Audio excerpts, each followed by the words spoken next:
Oftentimes, when Japan is discussed, it means different things to different people. Some people remember World War II, while others think of anime. Some think of sports, and others think of samurai. However, without Japan's period of industrialization, known as the Meiji Restoration, 3 out of 4 of those would never be mentioned in the same breath as Japan. Which is why in this video, I will break it all down for you. This will make you more knowledgeable than ever before. I will cover Japan prior to the Meiji Restoration, its effects on Japanese society, and the lasting effects felt today. I am Jordan, and you're watching Takken Bulletin. Before the Meiji Restoration, Japan was struggling economically.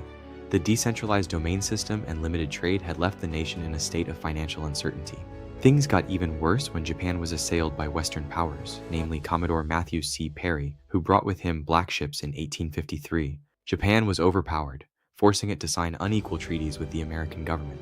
These agreements stripped Japan of its tariff autonomy and granted extraterritoriality to Westerners.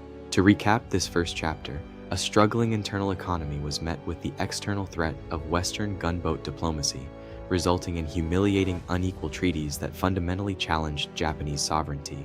Japan now aimed to become a force of its own and overpower the regime that had humiliated it. The old shogunate was seen as incapable of defending the nation. This led to a coup that removed Tokugawa Yoshinobu and installed the young Emperor Meiji as the new leader on January 3, 1868. The era of the shogun was over. Of course, this wasn't taken lightly, leading to a civil war, the Boshin War, that ended in June of 1869 with Tokugawa's surrender. The pro-imperial forces had secured victory. At the time, Meiji was still a young man, and power was not solely his, even though he was the one proclaimed. He was a symbol for a new direction. A small group of reformist leaders held power. These leaders were notably composed of young samurai from the Satsuma and Choshu domains. This marked the definitive end of Tokugawa's reign.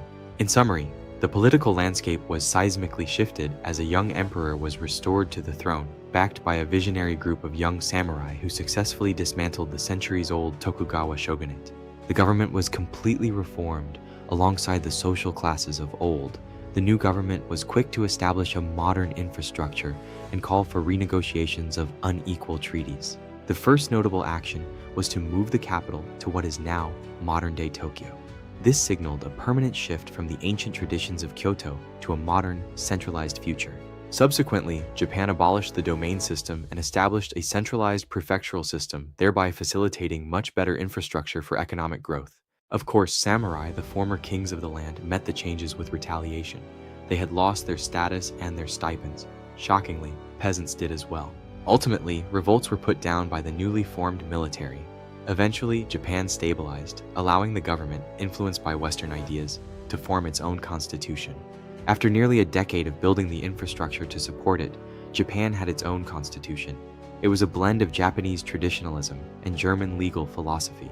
Recapping this transformation, Japan dismantled its feudal class system, centralized its administration in Tokyo, and established a modern military and legal framework, laying the groundwork for a unified state. Japan was still heavily dependent on agriculture, so it began to shift its focus toward further industrial development. The revenue from the land tax was used to fund factories.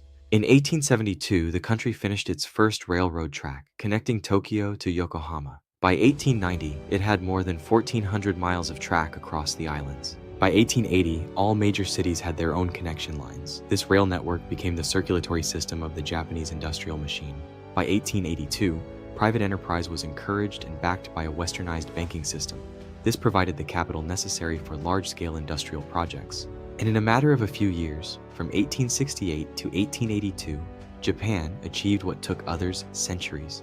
The transformation from silk reels to steam engines was breathtaking. Eventually, Japan was so different that nostalgia set in, and suddenly it was too late, for everything had already changed. The old world of the samurai was gone forever. To summarize these final monumental changes, in less than 2 decades, Japan went from a secluded agrarian society to a connected industrial power, complete with a national rail network and banking system. You are now more knowledgeable than ever before about the foundation of modern Japan. This synthesis remains Japan's defining characteristic on the global stage. Thank you for watching Takken Bulletin. I'm Jordan. See you in the next one.